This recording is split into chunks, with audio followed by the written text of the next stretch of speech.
Hi guys, my name is Rishabh. Today date is 7th of September 2022. Today we are going to learn what is the various types of thread, what is the thread pool in the Java programming.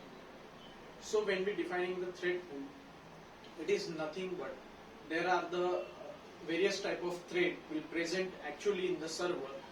We have to reuse of them. So in the web server and our server programs, whenever there is the new request is created, whenever user is place a new request, there is the new thread is generated in the server.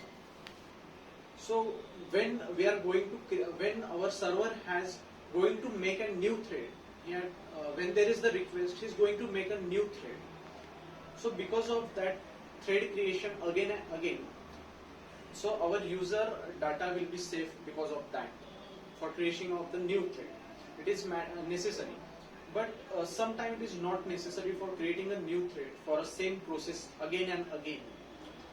So that's why we are use the same thread multiple times so that we store that thread in a thread pool. So whenever there is the request is come in the thread pool, in the thread in the server, so there is the thread is created, that thread is going to be executed, and shortly that thread is going to kill, means that thread is no use after that. So there is the very short time of the thread creation, which will generate the which will use the more memory of our server, and also it reduce their capability of execution the different tasks, because our JVM is also going to make a new threads again and again.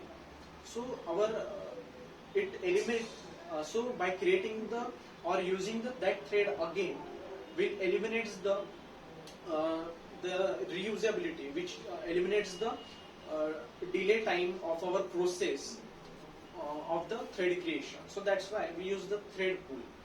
So in the thread pool, there is the worker threads are there, some worker thread, and the task is assigned to that worker thread, so that that thread will going to execute that task.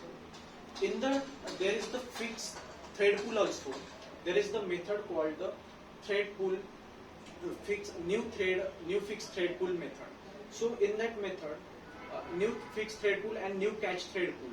So in the new fixed thread pool method, we are going to use the threads by there are the fixed size of the thread, actually fixed size of the thread pool, and there is the multiple threads are there.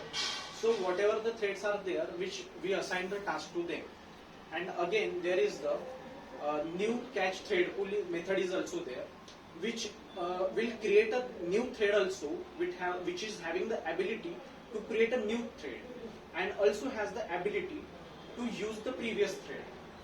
And this all over the threads pool will comes under the executable class. That the executable class has the responsibility